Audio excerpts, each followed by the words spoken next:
अस्सलाम वालेकुम, नमस्कार, सत श्री अकाल एंड गुड इवनिंग। मैं हूँ आरज़ू काज़मी और आप हमेशा की तरह से देख रहे हैं पॉइंट ऑफ व्यू। हमारे साथ हैं जी आपके जाने पहचाने अरविंद सारन साहब। बहुत शुक्रिया अरविंद कि आज आप आए। Thank you so much. जी, आपका बहुत-बहुत शुक्रिया आरज़ू काज़मी साहिबा, आपने मुझे अपने प्रोग्राम में मदऊ किया। और जैसा कि आप लोग जानते हैं कि अरविंद ने हमेशा ऐसी बात की है कि जिससे कि दोनों कंट्रीज के बीच में, यानी हिंदुस्तान और पाकिस्तान के बीच में जो एक टेंशन बनी रहती है उसको कम किया जा सके। हमेशा अमन की बात की है, दोस्ती ना सही लेकिन एक दूसरे के साथ अच्छे पड़ोसी के तौर पे रह सके। लेकिन अरविंद, आपने देखा कि पिलग्राम का जो अटैक था उसके बाद से लेकर और आज तक जो कुछ हुआ, अब तो खैर बातचीत दोबारा थोड़ी थोड़ी करके शुरू हुई है, स्टार्ट हुई है, लेकिन ये कि बीच में अटैक चले भारत की तरफ से भी पाकिस्तान की तरफ से भी, इस सारी सिचुएशन को आप कैसे देखते हैं? क्योंकि जाहिर है इस दोनों कंट्रीज को आप बहुत अच्छे से समझते भी हैं, विजिट भी करते हैं और जाहिर है आपकी एक अटैचमेंट तो रही है। जी, आरज़ू साहिबा, अगर आप मुझसे ज़ाती तौर पे पूछें कि अरविंद कैसा महसूस कर रहे हो इस वक़्त, जब तुम 2 महीने पहले पाकिस्तान में थे और आज हिंदुस्तान और पाकिस्तान के ताल्लुकात इतने ज़्यादा ख़राब हो गए हैं कि जिस सरहद से तुम गए थे, अब वो सरहद भी बंद हो गई है, उसके गेट पर भी एक ताला लग गया है। तो मुझे तो ऐसा लग रहा है कि जैसे किसी इंसान की बसी-बसाई दुनिया अगर एक ही झटके में वो अगर तबाह हो जाए, लुट जाए, तो वो कैसा महसूस करता होगा वो इंसान। मैं ठीक बिल्कुल वैसा ही लुटा-पिटा महसूस कर रहा हूँ। आपका सवाल अपने आप में बड़ा वसीह है। अगर मैं इसका तफ़सीलन एक जवाब दूँ कि एक हिंदुस्तानी होने के नाते मैं इसको देख सकता हूँ पूरे मसले को, एक इंसान होने के नाते देख सकता हूँ और उसमें ऑब्जेक्टिविटी लेकर आ सकता हूँ कुछ, क्योंकि इस वक़्त जो हम देख रहे हैं दोनों तरफ, तो हमारे बड़े अच्छे-अच्छे जो लिबरल किस्म के, प्रोग्रेसिव किस्म के ख़यालात रखने वाले लोग हैं, इंटेलेक्चुअल्स हैं, अगर आप उनकी स्टेटमेंट्स को सुनें, तो हो सकता है कि आपको मायूसी हो।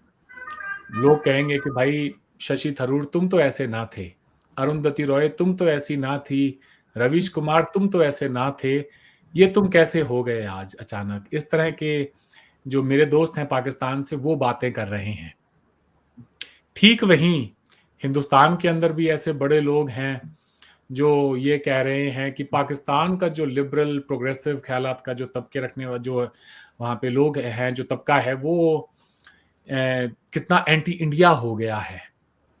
तो मैं चाहूँगा कि आज के आपके इस प्रोग्राम में अपने आप को एक हिंदुस्तानी के नज़र से भी और एक उस मिट्टी से जिसका नाम पाकिस्तान है, जिससे कि मेरा ताल्लुक हज़ारों सालों का है, उसकी नज़र से भी इस पूरे इश्यू को देखने की कोशिश करूँ। तो ऐज़ एन इंडियन मैं ये कहूँगा कि हमारे यहाँ पे एक अरसे दराज से दहशतगर्दी के वाक़यात हो रहे थे। लोग बड़ा शदीद गुस्से में थे। एक के बाद एक कोई टेररिस्ट आता है और आके और बेगुनाह का कत्ल करके चला जाता है। जब कभी भी इंडिया और पाकिस्तान के दरमियान कोई अच्छी गुफ्तगू होने लगती है, कोई ऐसी पॉज़िटिव डेवलपमेंट होने लगती है, जहाँ पे हमारे हुक्मरान कोई माज़ी के ज़ख्मों को थोड़ा भुला के और कोई दोनों अवाम के रोशन मुस्तकबिल के लिए कोई अच्छा ख़्वाब देखने की कोशिश करते हैं, तो ये जैश-ए-मोहम्मद और जमात-उद-दावा के जो दहशतगर्द हैं, इनको पता नहीं क्या दौरा पड़ता है कि हमें 20 साल पीछे धकेल देते हैं। लोगों की याददाश्त बहुत कमज़ोर है। मैंने हर एक इम्पोर्टेंट माइलस्टोन को, हर एक इम्पोर्टेंट डेवलपमेंट को इंडिया पाकिस्तान में कम से कम 1999 के फ़रवरी से जब से वाजपेयी साहब लाहौर गए थे, तब से लेकर अब तक फ़ॉलो किया है। तो ऑलमोस्ट कोई 25-26 साल हो चले हैं। तो बड़ी मायूसी होती है। पाकिस्तान की तरफ से अगर मैं मुख्तसर कोई बात रखूँ, लोग बड़े नाराज़ हैं। नाराज़ इस बात के लिए नहीं है कि उन्होंने दहाइयों से दहशतगर्दों को, उनकी जमातों को पनाह दी। इस बात से नाराज़ हैं कि हिंदुस्तान ने हमारी सॉवरेनिटी को वायलेट करके ठीक है, कुछ दहशतगर्द ठिकानों पर हमले किए, बकौल हिंदुस्तानियों के, लेकिन हमारी सॉवरेनिटी को वायलेट कर दिया। इंटरनेशनल बॉर्डर को जो अबूर करके और उन्होंने मिसाइलें दागी हमारे अंदर। इस बात से वो शदीद गुस्से में हैं। उनका गुस्सा भी कुछ-कुछ समझ में आता है। खास तौर से अगर ये काम हिंदुस्तान कर दे तो बड़ा गुस्सा आता है लोगों को। अमेरिका अगर वही काम कर दे, ओसामा बिन लादेन को जब वो उठा के लेके गया, तब इतना गुस्सा नहीं आता, क्योंकि वो अमेरिका बहादुर फिर पैसे भी देता है साथ-साथ। वो साथ-साथ लोन भी देता है, ठंडा भी करता है अवाम को, हुक्मरानों को खास तौर से। और हुक्मरान जब ठंडा हो जाए, उसकी जेबें भर जाए, तो वो अवाम को भी बावर करा देता है कि कोई बड़ी बात नहीं हुई है। अच्छा किया, दहशतगर्द तो था, उठा के ले गए, हमारा क्या लगता था? उस वक़्त सवाल सॉवरेनिटी का नहीं उठता। तो डिपेंड करता है आप इस पूरे मौज़ू को किस तरह से देखती हैं। मैं ये कहूँगा कि हाँ, पाकिस्तान के लोगों का नाराज़ होना एक हद तक जायज़ भी है। लेकिन अगर आपकी माज़ी की जो हुकूमतें थी, उन्होंने हिंदुस्तान के साथ ताउन किया होता और इन तमाम दहशतगर्दों को, जितने भी इनके आका हैं, जो वहाँ पे अपने बवांगे दोहल अपने जो हैं ख़यालात का इज़हार करते हैं हिंदुस्तान के लिए, नफ़रती बयान देते हैं, दहशतगर्दों को जो तैयार करके और हिंदुस्तान में भेजते हैं, उन लोगों का अगर आपने सच में कुछ किया होता, तो आज ये नौबत नहीं आती। हिंदुस्तान ने 78 साल तक रिस्ट्रेंट दिखाया है, for 78 years, it's a long time. दुनिया का कोई और दूसरा मुल्क होता, तो शायद इतना लंबा इंतज़ार नहीं करता और इस बात के चक्कर में नहीं पड़ता कि जब कभी भी बात होगी ना, डिबेट होगी पाकिस्तान के लोगों से, तो इनको मुँह पे दे मारेंगे ये बात कि कश्मीर पे 47 में भी तुमने किया, 48 में भी तुमने जंग की, 65 भी तुमने किया, 71 भी तुमने किया, कारगिल भी तुमने किया, 26/11 भी तुमने किया, उड़ी, पुलवामा, पहलगाम, ये सब तुमने किए। बंबई में ट्रेन में धमाके तुमने किए, कहाँ-कहाँ नहीं किए। फिर वो सोचता है कि यार इनफ इज़ इनफ, हम कब तक लाशें उठाते रहेंगे? आएँ उन लोगों को ज़रा उन्हें भी पता चले जो चैन से सो रहे हैं कि अब वो चैन से नहीं सो सकते। तो मैं चाहूँगा कि पाकिस्तान के लोग, हिंदुस्तान का ये जो गुस्सा है, ये जो हमारे अंदर इस वक़्त एक शदीद जो एक तकलीफ़ है, जिससे हम दहाइयों से गुज़र रहे हैं, उसका वो एक जायज़ा लें। और उसके साथ-साथ मैं हिंदुस्तान के लोगों को ये भी कहूँगा कि हमारे साथ बहुत कुछ हुआ, गलत हुआ, लेकिन हमें ये कोशिश हमेशा रखनी चाहिए, क्योंकि मैं जिस घर से आता हूँ, जो मेरी परवरिश है, मुआशरे में जो हमारा किरदार है, दुनिया में हमें जैसे देखती है, तो तुम्हारा हमेशा मॉरल हाई ग्राउंड रहे। शायद मेरे जैसे लोग बहुत कम रह गए हैं अब हिंदुस्तान में। मैं फिर भी चाहूँगा कि हिंदुस्तान का जो हाई मॉरल ग्राउंड आज तक रहा है, वो हमेशा बरकरार रहे। गांधी और बुद्ध की धरती है, मोदी जी अभी खुद कह रहे थे 2 दिन पहले गौतम बुद्ध की बात करते हुए कि भारत बुद्ध का देश है, युद्ध का देश नहीं है। इससे पहले भी उन्होंने बहुत बार की है, लेकिन इसे हमारी कमज़ोरी ना समझा जाए। कोई इसे ये ना सोचे कि ये बुद्ध का देश है, तो हम जब चाहेंगे वहाँ पे जाके ये काम कर लेंगे। तो बात ये है आरज़ू साहिबा कि इस पूरे के पूरे पस मंज़र को समझने के लिए एक होलिस्टिक व्यू की ज़रूरत है। आप एक महज़ एक पाकिस्तानी या एक हिंदुस्तानी बनकर इस मौज़ू को और उसकी जड़ तक आप पहुँच नहीं सकते हैं। मैं जहाँ से देख रहा हूँ, तो एक नया नॉर्मल हिंदुस्तान ने सेट कर दिया है और आज से नहीं किया, आज से 6 साल पहले जब पुलवामा में अटैक हुआ था, उसी दौरान कर दिया था। मैं उन लोगों में से भी नहीं हूँ जो फ़ौज को पॉलिटिसाइज़ करें किसी अपने सियासी मकसद के लिए। लेकिन हाँ, ये ज़रूर है कि एक मुल्क को, उसके अवाम को आपने भी कॉन्फिडेंस तो देना होता है। आप कब तक ये कहेंगे कि भाई लौट जाओ, हुँ, अपनी-अपनी ज़िंदगी में, अपने-अपने काम पर चले जाओ, स्कूलों में चले जाओ, अस्पतालों में, फैक्ट्रियों में, खेतों में चले जाओ और जो हो रहा है तुम्हारे साथ, कोशिश करेंगे कि आगे से ना हो। माज़ी की हुकूमतें हमारे यहाँ यही करती आई थी। मुंबई का 26/11 का जब हमला हुआ, तो यही माहौल था। 4 दिन बाद लोग अपनी-अपनी ज़िंदगी में लौट गए। कोई हुँ, धरना, कहीं पे किसी किस्म का कोई जुलूस, कोई नारेबाज़ी, कुछ नहीं हुई, लेकिन लोगों में गुस्सा था।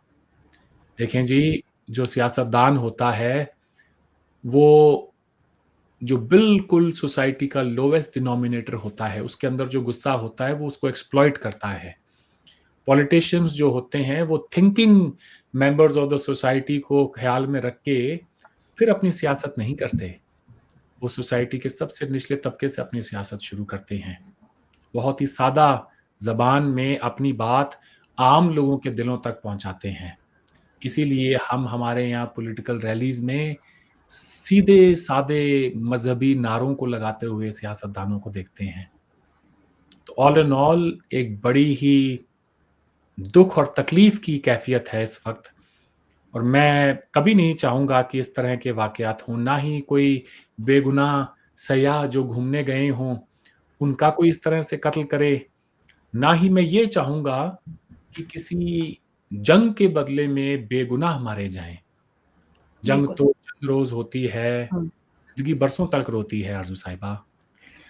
लेकिन ये आपकी बात मुझे एक बहुत अच्छी और सही लगी कि वाक़ई में जब उसामा बिन लादेन के ऊपर अटैक किया गया अमेरिका की तरफ से, तो पाकिस्तान ने इस किस्म का रिएक्शन शो नहीं किया। और वही चीज़ जब भारत ने की और उन्होंने कह के कहा कि जी हम ना तो मिलिट्री को टारगेट कर रहे हैं, ना ही सिविलियंस को टारगेट कर रहे हैं। सिर्फ़ जो ये टेरर आउटफिट्स हैं या जो जहाँ पर ये लोग हैं, चाहे वो हाफ़िज़ सईद या मसूद अज़हर की बात की, वहीं पर अटैक किया गया। लेकिन आपके ख्याल से अब आगे पाकिस्तान की पॉलिसी क्या होनी चाहिए? हमारे यहाँ तो ये कहा जा रहा है जी हमने तो उनको जाके जवाब दे दिया, ये कर दिया, वो कर दिया। लेकिन क्या इससे बाकी की दुनिया को हम इत्मीनान दिला सकते हैं कि हमारे यहाँ जो है इस किस्म के लोगों को सपोर्ट नहीं किया जा रहा, जो दूसरी किसी भी कंट्री में चाहे वो कश्मीर के नाम पर हो, चाहे वो फ़लस्तीन के नाम पर हो, वहाँ पर लोगों को परेशान कर रहे हैं या उनकी जानें ले रहे हैं? देखें, जब आपका एक झूठ पकड़ा जाए ना, फिर आपके जितने भी सच हैं ना, वो सब कटघरे में आ जाते हैं। सब पर सवाल उठते हैं, सब पर उँगलियाँ उठती हैं। Once a liar always a liar. हुँ, ये तो दुनिया में हमने देखा है। हुँ, तारीख़ हमें यही बताती है। तो पाकिस्तान को, दुनिया को ये बावर कराने में कि हम अमन पसंद लोग हैं, अब हम दहशतगर्दों को उस तरह से फैसिलिटेट नहीं करते जैसे कि पहले करते हैं, तो उसमें वक़्त लगेगा। ये कोई ओवरनाइट प्रोसेस नहीं है। फिर आपसे मैं ये भी पूछ लूँ कि मौलाना मसूद अज़हर को ये फैटफ के बाद, हुँ, हाफ़िज़ सईद को, जब ये उनको भी फैटफ के बाद, दोनों जो दहशतगर्द हैं, इनको आपने, जब तक आपके ऊपर इस दुनिया ने फैटफ का शिकंजा नहीं कसा, उससे पहले आपने क्या किया था? ये हुँ, आपके लिए एक सियासी और मुआशी बदहाली की बहुत बड़ी वजह बन गए। और दुनिया ने जब आपको ये बताया कि अगर आप इनके ऊपर कार्रवाई नहीं करेंगे, तो फिर हम आपके ऊपर इस किस्म के संगीन हम सैंक्शंस लगा देंगे। हुँ, उससे आपकी मईशत डूब जाएगी, आपसे कोई कारोबार नहीं करेगा, दुनिया आपसे अलग-थलग हो जाएगी, तब जाकर आपने ये काम किया है। मैं आप ही से पूछ लेता हूँ, दिसंबर 1999 में IC-814 इंडियन एयरलाइंस का तैयारा हाईजैक हुआ, काठमांडू से कांधार लेकर जाया गया। मौलाना मसूद अज़हर को हमने कांधार में छोड़ा। वो सारी ज़िंदगी कांधार में ही था क्या? कौन से वीज़े के तहत, कौन से पासपोर्ट के तहत वो पाकिस्तान में दाखिल हुआ था? और जब यहाँ हो गया था, भावलपुर में अपना मदरसा चला रहा था, लोगों को रेडिकलाइज़ कर रहा था, तो पाकिस्तान की हुकूमत ने उसको पकड़ा क्यों नहीं? ये क्यों नहीं कहा कि पूरी दुनिया ने देखा है भई, तुम्हें तो एक तैयारे को हाईजैक करने के बायस छोड़ा गया है। इसको पकड़ो भाई, बिल्कुल। इसको हुँ, जेल में डालो, इस पे मुकदमा चलाओ। Aircraft hijacks, that too a civilian aircraft hijack. आप उसके बाद आपको छोड़ा गया है, वो तो अपने आप में ही एक क्रिमिनल ऑफेंस है। क्या आपको बिल्कुल। दुनिया को ये बताना पड़ेगा? आपको ये एहसास खुद से क्यों नहीं हुआ हुँ, कि ये जो जो काम करके ये रिहा हुआ है, वो तो अपने आप में ही एक इंटरनेशनल हुँ, recognised worst form of crime है in this day and age. बिल्कुल। तो नहीं, उसको मुझे हैरत जी। वो फिर वो पाकिस्तान वीजा लेके आया था। हुँ, वो कोई पाकिस्तान का पासपोर्ट लेकर वो अफगानिस्तान से पाकिस्तान आया था। और वो इस बात को तो 26 साल हो गए। पुलवामा में जब वो आदिल अहमद दार जो खुदकुश हमलावर था, जिसने अपने आप को फाड़ा वहां हुँ, पे, उसकी तारीफ में मौलाना मसूद अजहर का बयान अगर कोई जाके इस वक्त सुन ले सोशल मीडिया पे, तो वो बयान वो कंधार से बैठ के दे रहा था या पाकिस्तान में था। तो ये तो न देखें पाकिस्तान क्या कर रहा है, इंडिया क्या कर रहा है। जी, इंडिया ने हमारी सॉवरेनिटी वायलेट कर दी है। और ये सारी जो बहस है, इससे जरा हम थोड़ा सा हटके अगर हम ये कहें कि यार हम दुनिया में कहीं पर भी जाते हैं, किसी भी मुल्क में जाते हैं, अपना पासपोर्ट सामने रखते हैं इमिग्रेशन काउंटर पे, हमें जिल्लत और रुसवाई क्यों उठानी पड़ती है? हमारा पासपोर्ट इराक, अफगानिस्तान, सोमालिया के बराबर क्यों है? बिल्कुल। ये किसी हिंदू की साजिश है? अगर है तो फिर तो आपको बाहैसियत आपको पूरे मुल्क को ही आपको शर्म से डूब मर जाना चाहिए कि हिंदू इतनी सलाहियत रखता है कि आपके पासपोर्ट को उसने इराक, अफगानिस्तान, सोमालिया के बराबर ला खड़ा किया है। मैं सवाल पूछता हूं बिलावल भुट्टो जरदारी से और आपके जो डिफेंस मिनिस्टर है ख्वाजा आसिफ साहब से, यार तुम्हें शर्म नहीं आती? तुम दुनिया को बता रहे हो, पाकिस्तान के लोगों को भी बता रहे हो कि हाँ 30 साल तक हमने ये डर्टी काम किया, वेस्ट के कहने पे किया, यूरोप के कहने पे किया, ब्रिटेन के कहने पे किया। उनके हुक्मरान तो नहीं कहते ये बात कि हमने ये डर्टी काम तुमसे करवाया है। तुमने जब ये डर्टी काम किया, तुमने जब अपने बच्चों को मदरसों में भेज भेज के उन्हें ब्रेन वॉश किया, उनके हाथों में बंदूकें दी, मजहब के नाम पे उन्हें इश्तियाल दिला के और उन्हें मरने के लिए छोड़ दिया। तुम किस किस्म के हुक्मरान थे? तुमने अपने कौम का ख्याल नहीं आया? वो तुम्हारे बच्चे थे, तुम्हारे अपने मुल्क के शहरी थे, उनके लिए तुम्हारी जिम्मेदारी थी। तुम रियासत थे उनके लिए, तुम्हारा फर्ज बनता था किसी का जिहाद, किसी का लेना, किसी का देना। तुमने अपने बच्चों को बंदूकें क्यों दी? मैं पाकिस्तानी होता तो मैं ख्वाजा आसिफ से यह सवाल पूछता कि तुम्हें शर्म नहीं आती ये बात पूछते, ये बात दुनिया को बताते हुए? और जब बता रहे हो तो हमसे किस बात का वोट आके मांग रहे हो? हमसे तुमने हमें हमारे बच्चों के हाथों में बंदूकें दी, तुम्हें देनी किताबें चाहिए थी, तुम्हें देना मगर हमारे हाथों में कोई रोशन मुस्तकबिल था, तुमने हमें बंदूक दी। मैं तो ले उसको लंबा कर लेता वहां पे, घेर के मैं 10 सवाल पूछता उससे, किस हक से वोट मांगने आए हो भाई? तुम्हारा क्या हक बनता है वोट मांगने का? लेकिन अरविंद, ये आप मानने लगे हैं क्या? ये चेंज नहीं लग रहा आपको? इससे पहले तो मानते ही कोई नहीं था, कहते हमने कुछ किया ही नहीं है। अब तो ये बाकायदा इस बात को मानने लगे, लेकिन साथ ही तो साथ ये मान के, जी। मेरी बात सुने, मान के क्या वो उन तमाम गुनाहों से बरी हो जाते हैं? जब आप कोई देखें, ये बात वैसे ही है कि मैं कहूं जी 30 साल पहले मैंने किसी का मर्डर किया था।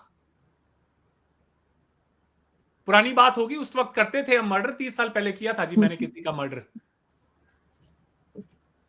तो अदालत कहेगी इसको लंबा करो, इसको इसको इसको अंदर लेके जाओ इसको। हैं? मेरे घर वाले मुझसे पूछेंगे तुझे स्कूल में पढ़ने के लिए भेजा था, तूने ये क्या काम किया है? तूने हमारा नहीं सोचा? तो ये हुक्मरान है कौम के, ये बड़े हैं, ये पाकिस्तान का, इनका पाकिस्तान के साथ में यहाँ के आवाम के वेलफेयर के लिए इनका रोल क्या है? क्या रोल बनना चाहिए ऐसे लोगों का? हमारा जी एक पास्ट है, वो आपने सुना होगा। जब जरदारी साहब से पूछा ना किसी ने कि जी आपने मोहतरमा बेनजीर भुट्टो साहिबा का जो कत्ल हुआ उसकी आपने इंक्वायरी जो है वो एफबीआई से करवाई और हर एक छोटी से छोटी आपने जो है जांच करवाई और अब तो आपको सारी बात पता लग गई, तो फिर क्या किया आपने? ये उसके बाद हुआ तो कुछ भी नहीं। अगर यही काम करना था, ये काम तो हमारा लोकल एसएचओ भी कर सकता था। तो जरदारी साहब का जवाब ये था कि बीबी साहिबा इतनी बड़ी लीडर थी, क्या मैं उनकी मौत की इंक्वायरी किसी थानेदार से कराता यहां पे? जवाब देखिए, ये जवाब बनता नहीं था देना। तो भाई एफबीआई से कराने का क्या मतलब बनता था, जब आपने कोई एक्शन ही नहीं लेना था? कोई एक्शन नहीं लिया। जब आपने एक्शन ही नहीं लेना था तो एफबीआई से कराएं या लोकल एसएचओ से कराएं, क्या फर्क पड़ता है? महज इसलिए कि वो बड़ी लीडर थी तो ठीक है भाई, उनकी मौत की इंक्वायरी कोई बड़े जो है एक किसी ऑर्गेनाइजेशन से कराते हैं। मेरा सवाल तो ये है, ये जो हुक्मरान आज तस्लीम करें कि हाँ हमारा ये पास्ट था, हम ये काम करते थे, तो फिर आवाम के सामने जाके बताओ, हाँ भाई ये काम करते थे, आज हम तुम्हें किसी और काम पे लगा रहे हैं, बोलो हमें वोट दोगे? मैं तो होता गैरतमंद, एक आवाम के अंदर जाके लोगों को बताता कि यार ये किस किस्म के लोगों को हमने हुक्मरान बना रखा है, आपकी प्रायोरिटीज क्या है? अभी 2-3 रोज पहले आप यूट्यूब पे जाके देखें, इंडिया में तो एक्सेसिबल नहीं है पाकिस्तानी चैनल्स, एक आपकी कोई एक मजदूरों की नहीं सॉरी, एक कोई किसान इत्तेहाद काउंसिल थी शायद, ऐसे अच्छा। सही नाम था उसका। अच्छा, उनके जो उस काउंसिल के जो सरबराह थे वो बैठे थे जी, प्रेस कॉन्फ्रेंस कर रहे थे, कसीदे पढ़ रहे थे आर्मी चीफ की तारीफ के। और मैं ये सोच रहा हूं यार ये क्या मुस्तकबिल होगा। देखें, जब कौम का सिपा सलार है फौज का, उसका काम है भाई, वो इसी बात की तनख्वाह लेता है। आप उसके तारीफ के कसीदे पढ़ रहे हैं, कल को आपका पटवारी है, आपका लोकल एसएचओ है, आपके कितने सारे आपके अफसर होते हैं, क्या हर किसी की तारीफ करते हो इस तरह से? वो हर बंदा अपना अपना काम करता है, दुनिया में कहीं नहीं होता। ये जहालत है, ये जहालत है। और ये एक सोची समझी साजिश के तहत आवाम को ये बावर कराना है कि हाँ भाई हम सिक्योरिटी स्टेट हैं, तो एक वजह है उसकी।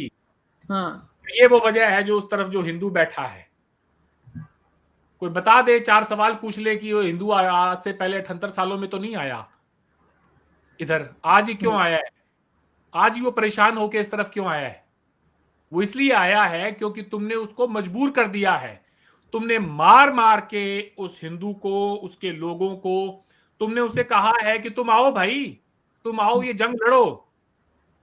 मैं आपको देख रहा था, एक हमारे एक बड़े प्रोफेसर डॉक्टर साहब हैं, वो कह रहे थे कि ये पहली जंग है जी जो हिंदुस्तान ने की है। मैं नहीं मानता ये पहली जंग है, ये भी आप ही ने मुसल्लत की है, मजबूर किया है इंडिया को कि वो इस हद तक पहुंच जाए कि वो ये ना देखे कि दुनिया हमें कैसे देखेगी, वो ये कहेगा यार ये बेगुनाहों का खून बहाते हैं आके, हमने जाके इन पर कार्रवाई करनी है।